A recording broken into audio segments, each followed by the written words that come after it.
सब लोग बाहर से आए, पेट भरो, अच्छी तरह से रहो। लेकिन तुम लोग बाहर से आके इधर दादागिरी करोगे। मराठी लोग मच्छी खाएगा क्या, मटन खाएगा क्या, सब्जी खाएगा, तुम लोग नहीं सिखाने का। बोलता डोंगे बोलते हैं। हाँ, कोई सिखाने का नहीं। और मराठी लोग गंदा है तो गंदा है तो इधर क्यों आए? एक जो वर्ड यूज किया ना, तुम मराठी लोग गंदे लोग है, तो गंदे है ना, तो महाराष्ट्र भी गंदा हो गया, तो इधर क्या के लिए आए हो? नमस्कार दोस्तों इस दुनिया में फिलहाल दो तरह के लोग रह रहे हैं। एक वो जो पैसे वाले और ताकतवर हैं और वो जो चाहें इस दुनिया में कर सकते हैं, उनकी मनमर्जी चलती है लेकिन कोई उन्हें कुछ नहीं कहता। और दूसरे वो हैं जो स्थानीय हैं, जो शायद अपने हक अपने अधिकार के लिए लड़ रहे हैं लेकिन उनके सुनने वाला कोई नहीं है।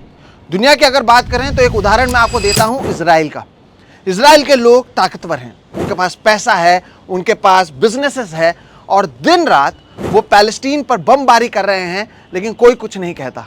अमेरिका से लेकर दुनिया भर के कई ऐसे देश हैं जो इस पर चुप बैठे हुए हैं। ऐसे ही कुछ मुंबई और महाराष्ट्र में हो रहा है। आप मेरे पीछे देख सकते हैं, मैं मुंबई के बीचों बीच मौजूद हूँ, मुंबई के दिल में मौजूद हूँ। लेकिन यहाँ पर भी कई ताकतवर लोग इस शहर के कैरेक्टर को बदल रहे हैं। वो तय कर रहे हैं कि यहाँ का जो स्थानीय मराठी मानुस है वो क्या खाएगा क्या नहीं खाएगा, वो इनकी इमारतों में रह सकता है या नहीं रह सकता है। ये उस महाराष्ट्र में हो रहा है जहाँ पर 105 लोगों ने बलिदान दिया था ताकि मुंबई को महाराष्ट्र में शामिल किया जा सके। लेकिन अब जिस तरह से शहर में चीज़ें हो रही हैं वो शायद इन सभी 105 लोगों के बलिदान का अपमान है। क्या है पूरा मामला, आज इस वीडियो में हम समझते हैं। नमस्कार दोस्तों, मेरा नाम है सोहित मिश्रा और आप सभी का एक नए एपिसोड में बहुत बहुत स्वागत है। अगर आपने अब तक मेरे इस चैनल सोहित मिश्रा ऑफिशियल को सब्सक्राइब नहीं किया है तो ज़रूर कर लें।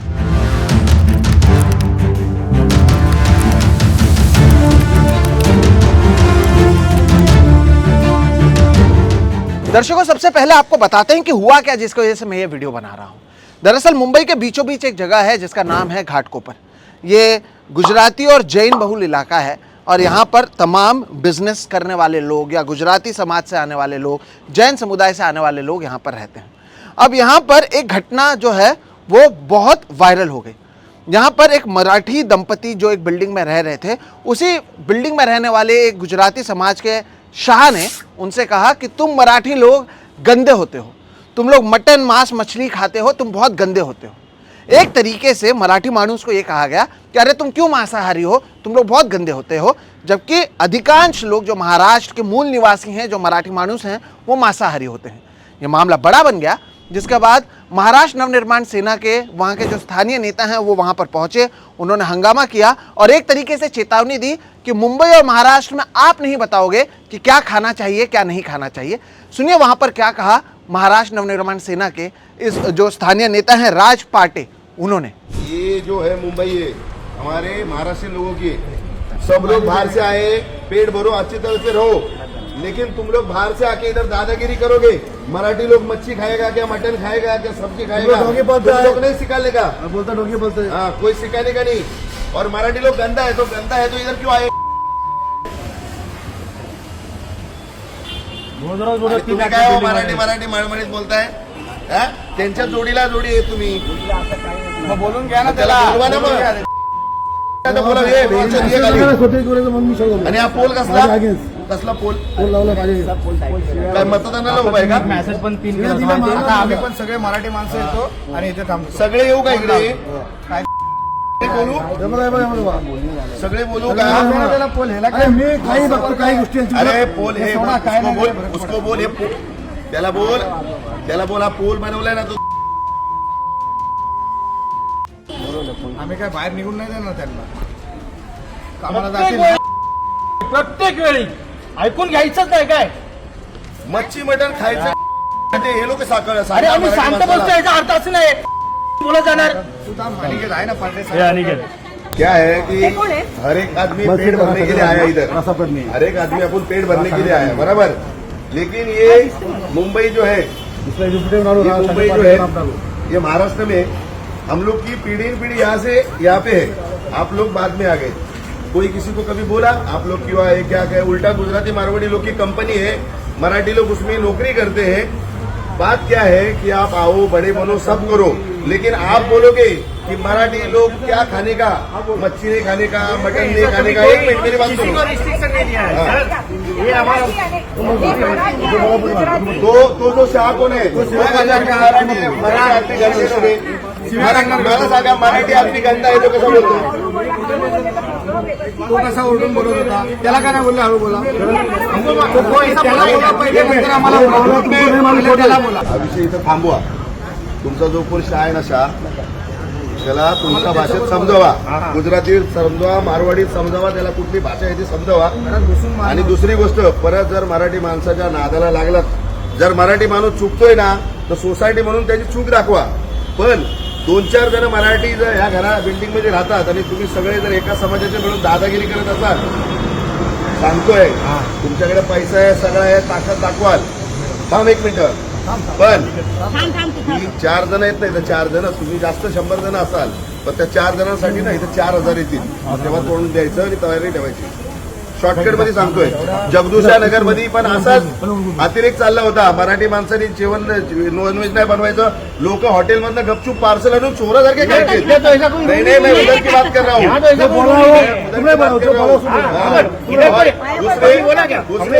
उसने एक जो वर्ड यूज किया ना, तुम मराठी लोग गंदे लोग है, तो गंदे है ना, तो महाराष्ट्र भी गंदा हो गया. तो इधर काय के लिए आए हो? काय के लिए आए इधर हो? उसको समझाओ. नहीं तो इतने जन को लेके आएगा ना, उतर भी नहीं पाएगा और बाहर भी नहीं जा पाएगा. देखो अपने को अच्छी तरह से रहने का, मिलके रहने का है. मिलके ही रह रहा है सर ये सोसाइटी में. ठीक है, तेवर साथ नहीं कर रहे थे हम. अब दर्शकों, आगे बढ़ने से पहले आपको थोड़ा इतिहास समझना चाहिए. मुंबई 7 द्वीपों में था जिसे एक साथ लाया गया. समुद्री किनारे पर यह मौजूद था और यहाँ के जो मूल निवासी हैं वो कोली बांधव, जिसे मराठी में कहा जाता है, कोली समुदाय से आने वाले लोग हैं. ये वो लोग हैं जो अधिकांश लोग मछुआरे होते हैं, उनका जो बिजनेस होता है वो फिशिंग का होता है, और मूल निवासी जो मुंबई के हैं वो हैं. इसे कहने का पीछे का जो मेरा तात्पर्य है वो ये है कि यहाँ पर अधिकांश लोग मांसाहारी होते हैं. खास तौर पर अगर वो मराठी समुदाय से आते हैं, मराठी दंपति के वो लोग होते हैं, वो मछली खाते हैं, वो चिकन खाते हैं, वो मटन खाते हैं. लेकिन पिछले कुछ सालों में इस शहर का जो कैरेक्टरिस्टिक्स है वो बदल गया है. गुजरात से बड़े पैमाने पर लोग यहाँ पर आए, यहाँ पर उन्होंने बिजनेस किया और यहाँ पर उन्होंने पैसा कमाया, और अब कई जगहों पर, जिसे अंग्रेजी में वेज टेररिज्म कहा जाता है, वो जारी है. वो तय करते हैं कि उनकी इमारत में कौन रहेगा, कौन नहीं रहेगा. वो तय करते हैं कि आप नॉनवेज खा सकते हैं या नहीं खा सकते हैं, जबकि मैंने आपको बताया कि यहाँ का जो इतिहास है वो क्या है. इसी तरह की घटना आपको याद है, हमने पिछले साल भी एक वीडियो किया हुआ था, साल 2023 में, जब मुलुंड में तृप्ति देवरुखकर, ये एक महिलाएं हैं, मराठी दंपति से आती हैं, और मुलुंड के एक सोसाइटी में जब वो गई तो वहाँ पर उनसे ये कहा गया कि हमारे सोसाइटी में हम महाराष्ट्रियंस को घर नहीं देते, मराठी मानुस नॉट अलाउड. ये मामला फिर बड़ा बना, उन्होंने वीडियो बनाया था, वो रोई थी और ये मुद्दा बड़ा बन चुका था. और ये केवल एक उदाहरण है आपके सामने मैं दे रहा हूँ, जिससे आप समझ सकें कि जो मूल निवासी है यहाँ पर, क्योंकि शायद वो ताकतवर नहीं है, मराठी मानुस कई जो मुंबई के थे वो मिल वर्कर थे, छोटे छोटे सोसाइटीज़ में, छोटे छोटे कंपनीज में काम करते थे, उनके पास पैसों की ताकत नहीं है. और इसलिए अब यहाँ पर भी ये तय किया जा रहा है बाहर के लोगों की ओर से कि मराठी मानुस क्या खाएगा, क्या नहीं खाएगा.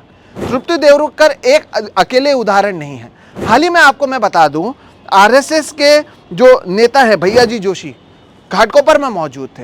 वहाँ पर एक तरीके से उन्होंने बयान दिया कि यहाँ पर हर किसी को मराठी सीखने की ज़रूरत नहीं है. घाटकोपर में तो वहाँ की भाषा गुजराती है.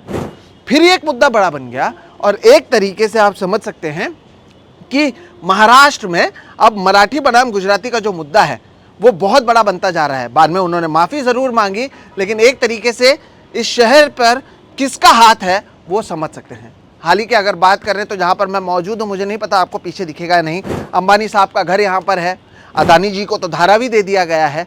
तो एक तरीके से मुंबई महाराष्ट्र के बाहर से महाराष्ट्र में आकर सेटल हुए लोगों को आपने दे दिया है. कैरेक्टरिस्टिक्स तो बदल रहा है. तमाम बिल्डिंग्स में ऐसी भी खबरें आई थी, और एक खबर भी मैं आपको दिखाता हूँ जो विले पार्ले की थी, जहाँ पर एक बार फिर से मराठी और गुजराती जो कॉन्फ्लिक्ट है वो सामने आया था.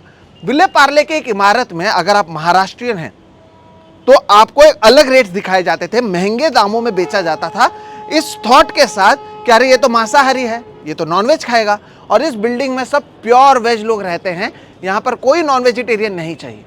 अरे आप अपने घर पर आपको जो खाना है आप खाइए, आप ये तय क्यों कर रहे हैं कि दूसरा कोई क्यों क्या खाएगा। उसके बाद शिवसेना उद्धव ठाकरे गुट के कार्यकर्ता, वहाँ के नेता वहाँ पर पहुंचे और उनकी ओर से बिल्डर को वार्निंग देने के बाद इस मामले को खत्म किया गया। लेकिन दर्शकों, ये एक तरीके से दर्शाता है कि पिछले कई सालों में यहाँ पर चीज़ें बदली हैं, क्योंकि गुजराती समुदाय से आने वाले लोग, जैन समुदाय से आने वाले लोगों के पास पैसा है, वो अब तय कर रहे हैं कि किस इमारत में कौन रहेगा, उनके ही समुदाय के लोग रहेंगे या नहीं रहेंगे। क्यों भाई, आप क्यों तय करेंगे इस चीज़ को? मैं मिश्रा हूँ, मेरे घर वाले उत्तर प्रदेश से आए थे, मैं यहाँ पर पला बड़ा हूँ, मेरा जन्म महाराष्ट्र में हुआ है, मुंबई में हुआ है, मुझे मराठी भी आती है और यहाँ के जो रीति रिवाज है उसका मैं पालन करता हूँ, क्योंकि मैं यहाँ पर आया हूँ। तो यहाँ की जो संस्कृति है उसका पालन आपको करना चाहिए। लेकिन अब ऐसा लगता है कि ये जो नियम है ये पैसों वालों के लिए लागू नहीं होता है। मैं आपको दावे के साथ कहता हूँ आगे जाकर ये एक बहुत बड़ा मुद्दा बनने वाला है और कहीं ना कहीं जो मराठी मानुस है वो कई जगहों पर इसके बारे में सफ़र करता हुआ नजर आ रहा है। मुंबई की अगर बात करें तो तमाम लोगों, इतने महंगे यहाँ पर रियल एस्टेट हो चुके हैं कि जो आम मराठी मानुस है, जिसके शायद पिता या दादा मिल वर्कर थे, वो अब यहाँ पर रह भी नहीं पा रहे हैं। कोई थाने चला गया है, कोई बदलापुर चला गया है, कोई शायद उसके आगे भी चला गया है और इसलिए यहाँ पर जिनके पास पैसा है वो तय कर रहे हैं कि क्या होगा क्या नहीं होगा। एक और उदाहरण मैं आपको देता हूँ। शिवसेना शिंदे गुट में अभी एक नेता आए हुए हैं, संजय निरुपम। उन्होंने हाल ही में कहा कि नवरात्रि के समय नॉनवेज पर बैन लगाया जाना चाहिए, ऐसे तमाम मटन के जो शॉप्स हैं उसे बंद करना चाहिए। संजय निरुपम को शायद पता नहीं है कि यहाँ पर एक वीरा आई जो देवी हैं, वहाँ पर तो देवी को नॉनवेज चढ़ाया जाता है। वहाँ पर बतौर प्रसाद कई जगहों पर नवरात्रि के समय महाराष्ट्र में अष्टमी के दिन नॉनवेज बांटा जाता है बतौर प्रसाद। आप नहीं खाते हैं, आपका सम्मान है, आप मत खाइए। आप क्यों तय कर रहे हैं दूसरे लोग क्या खाएंगे क्या नहीं खाएंगे? और यही कुछ बार बार महाराष्ट्र में हो रहा है। केवल महाराष्ट्र की बात नहीं, अभी आपको हाल ही में याद होगा कि नोएडा में एक केस वायरल हुआ था जहाँ पर उन्होंने वेज बिरयानी मंगाया था, नॉनवेज बिरयानी वहाँ पर पहुँच गया, फिर उन्होंने रोते हुए वीडियो बनाया और रेस्टोरेंट के मालिक को गिरफ्तार कर लिया गया। अगर आप वेज बिरयानी मंगाना चाहते हैं तो ऐसे रेस्टोरेंट से क्यों मंगाते हैं जहाँ पर नॉनवेज मिलता है? आप क्यों तय कर रहे हैं कि कौन क्या खाएगा? और गलती से अगर आ गया आप उससे लौटा दीजिए या फिर प्योर वेज रेस्टोरेंट से मंगाइए। लेकिन एक तरीके से ये जो वेज टेररिज्म है दर्शकों, वो हर रोज़ बढ़ता जा रहा है और ये कहीं ना कहीं घातक है। मैं खुद शाकाहारी हूँ, लेकिन मैं ये तय नहीं करता कि कोई और क्या खाएगा। आप खुद तय करें, आप अपने घर पर क्या खाना चाहते हैं आप तय कर सकते हैं। बिल्डिंग में आपके किनारे पर कोई क्या खाएगा ये आप क्यों तय करेंगे? इसी तरह से पर्युषण एक त्यौहार होता है जैन समुदाय का, तब भी ऐसे ही नियम बनाए गए थे कि मुंबई में तमाम दिनों के लिए नॉनवेज बंद किया जाना चाहिए। फिर मैं कहता हूँ कि आखिर ये बातें वेज नॉनवेज, मराठी अमराठी होनी ही नहीं चाहिए। जो तमाम लोग जो प्रवासी हैं, जो बाहर से आकर यहाँ पर सेटल हुए हैं, उन्हें यहाँ के रीति रिवाज सीखने चाहिए। क्या जैन समुदाय के लोग या गुजराती समुदाय के लोग जो यूएस में जाते हैं, वहाँ पर आपकी हिम्मत है किसी तो कहने की अरे यहाँ पर सिर्फ प्योर वेज से हम खाएंगे, हम हमारे घर केवल वेजिटेरियंस को देंगे, या हमारे सोसाइटी या हम जिस अपार्टमेंट में रहते हैं उस बिल्डिंग में कोई नॉन वेजिटेरियन नहीं रहना चाहिए? जवाब है नहीं, क्योंकि आपको पता है वहाँ के रीति रिवाज अलग हैं, आप वहाँ पर गए हुए हैं। मोदी जी तो कह चुके हैं, उनके कई जैन दोस्त हैं जो गाय का एक्सपोर्ट करते हैं, बीफ एक्सपोर्ट करते हैं, लेकिन अब मुंबई में शायद ये मुद्दा बड़ा बन चुका है दर्शकों। और इसलिए इस वीडियो को मैं आपके सामने ला रहा हूं। एक के बाद एक ऐसे तमाम मुद्दे, ऐसे तमाम मामले सामने आ रहे हैं जिसके वजह से जो स्थानीय लोग हैं यहाँ पर वो परेशान हैं।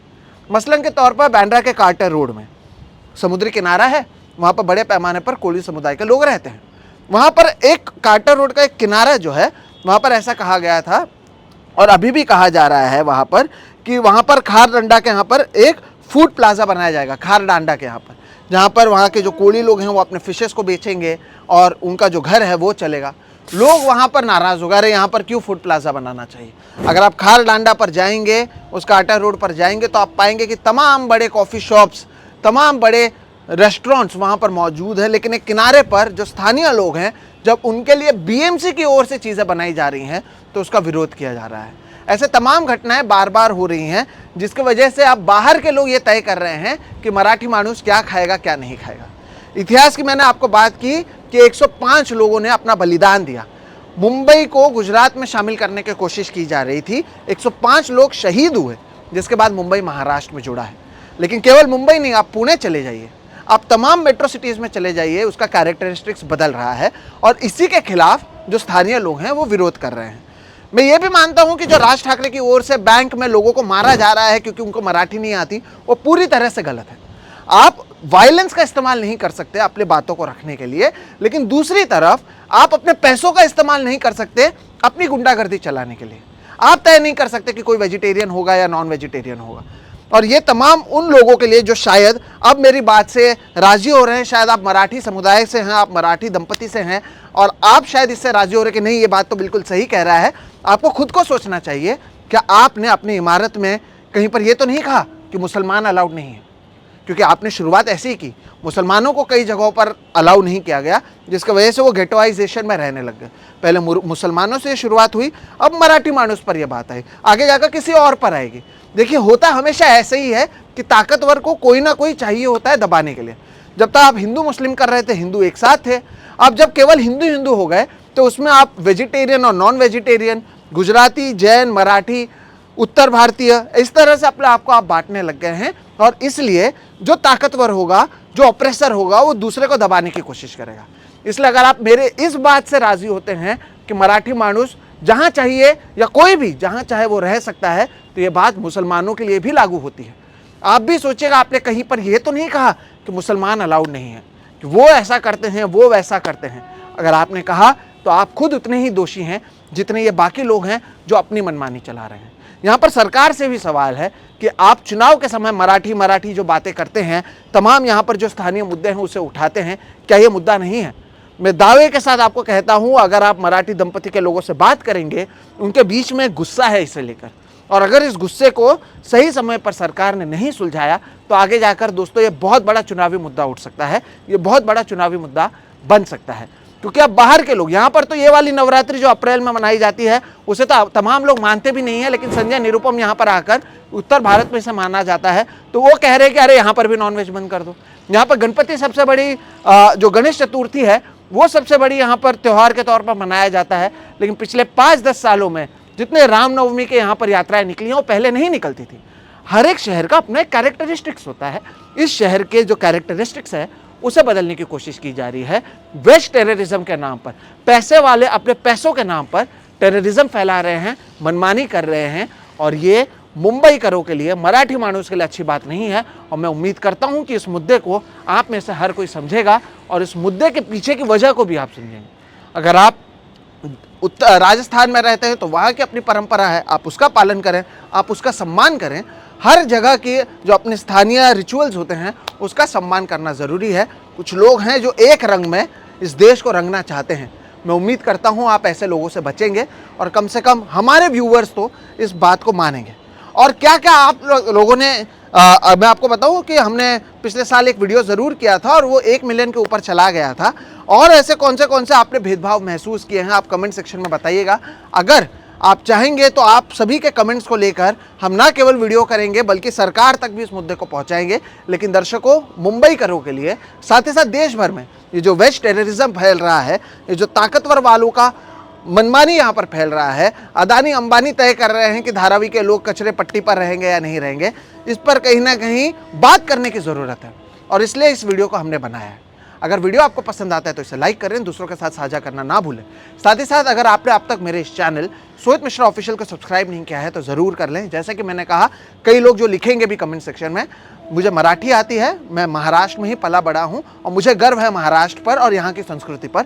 और मैं उम्मीद करता हूँ बाहर से यहाँ पर आने वाले लोग या जिनका जन्म यहाँ पर हुआ है लेकिन वो अमराठी हैं, वो भी इस बात से राज़ी होंगे, क्योंकि आपको होना चाहिए।